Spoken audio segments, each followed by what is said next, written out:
Hi, welcome back to the fourth devlog. I think we're on now. Um, More of a productive week this week. Last week I know I didn't get that much done. I think it was just the aiming in. But I did show off the beginning of the customization.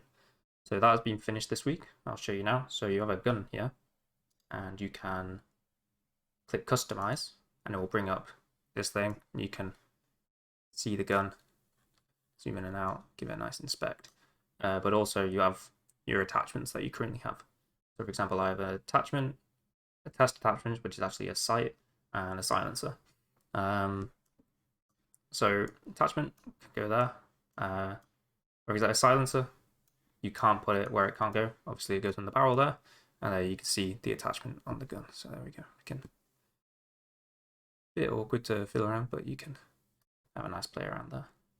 And then if we equip that gun in that slot there, you can see now our gun has some attachments on it, and we can shoot some guys. So that's another thing, is now you can shoot people. And it will detect what body part you shoot them on. So there you can see when I shoot the head, it shoots the head. And they die. That's it for the weapon customization. And also you can obviously take them off and see how it is without.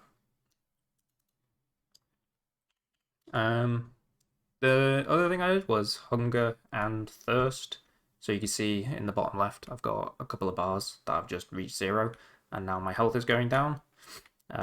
Luckily, I've got a few carrots, so if I eat these carrots, I haven't got many, but you can see they increase the health, and then they, at the moment, quite quickly, but they will go slowly, go down, and then when they reach 0, you'll start taking health damage. So there you go. That's the first actual gameplay element, I think, that I've put in the game. Before, there wasn't really anything to do other than build a house and shoot a bullet. Now you actually have to stay alive. The other changes were to the crafting system. So before, you would just press crafting and you would have a big long list of items here. So now I've split these into tabs, so you can see you got weapons, buildings, food, resources, so your sphere, ammo, and tools. So you got axe, pickaxe, and stuff like that. So for example, now I'm low again, so I'm just gonna make myself some carrots. And now when I right click, you'll see I've got this consume item. So if I can consume an item, the option will be there to consume them.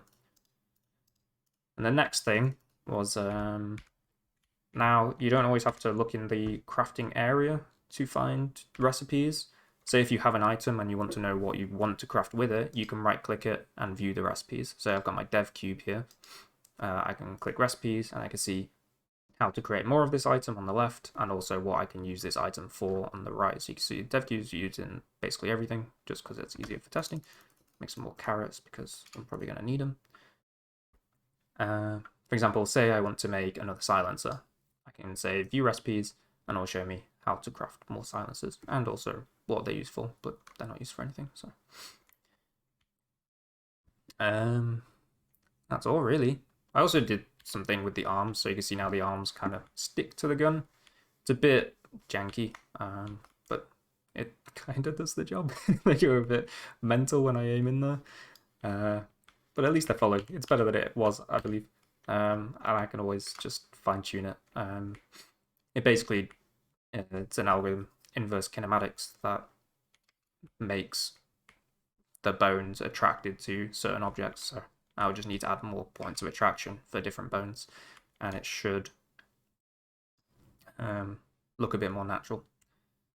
And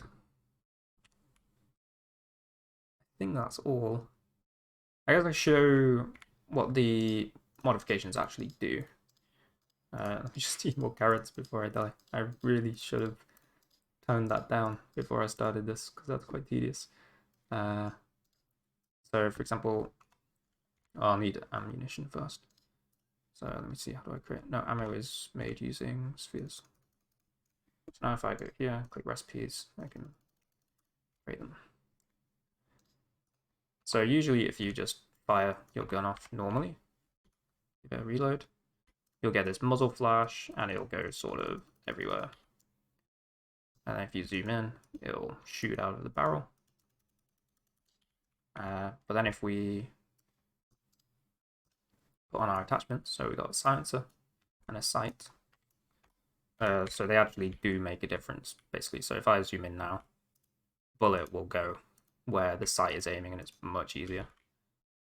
So see if I can hit that guy over there. Yeah, you can see quite easily hitting some headshots over there.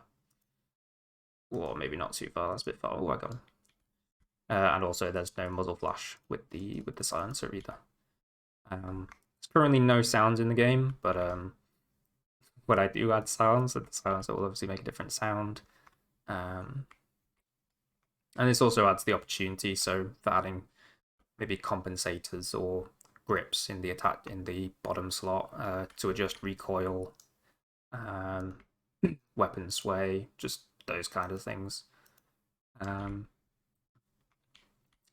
Yeah, I think that's the main thing that I got done this time. I also made it so things get saved to the file. So say if I eat a few carrots here, things persist.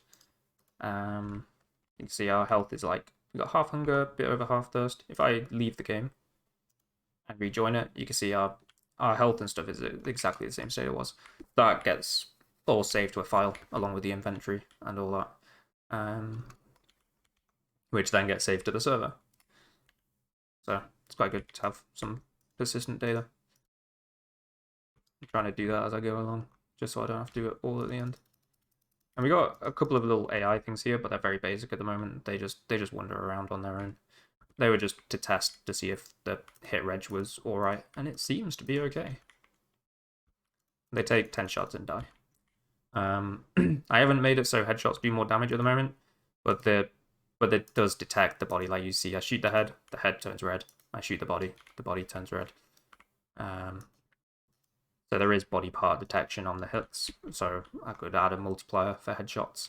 I'm just not quite sure how I want to do it yet. So that's it, really. I think I did make a very crude bed model somewhere. What thing's it on? Where did I put that? Oh, on 3. So if I could place that down. Yeah, beautiful, right? But currently it does nothing. I'm in the process of reworking the whole like interaction system. Before I had it where I had just basically a separate switch for every single type of interactable. I'm just trying to make it a lot more generic at the moment. But the plan is when you press it, you will be able to set your spawn point, and then if you die, you spawn on your bed. I also want to make it so you can rotate items you're placing, because at the moment, if I just make another bed, like there's no way to change the way you're placing it. So I think I'll have it. That might be what I work on next week, is being able to rotate things, placing them in homes and stuff, because no one wants all their beds facing the same way, do they? I noticed it especially when you like placing things against a wall, like you can't have things facing you, not all the time. So I think that really needs changing. And I believe it would be more useful when placing walls and doors and stuff, if you want to place them on different orientations. But that's for next week. Otherwise, that's it for this week. I believe I keep saying that's it. I'm just checking my task board to see if I've covered everything that I did. Yeah, that's everything. So again, thanks for watching. Thanks for following along what I'm doing. Quite a good motivation doing these things. I think if I wasn't doing these weekly vlogs, then I maybe wouldn't hold myself to doing work on it. I might tell myself to take a week off or something. So it's a good way to keep myself motivated doing these things. They're more for me than for anyone watching. But if anyone is watching, I appreciate it. Otherwise, see you later. Bye bye.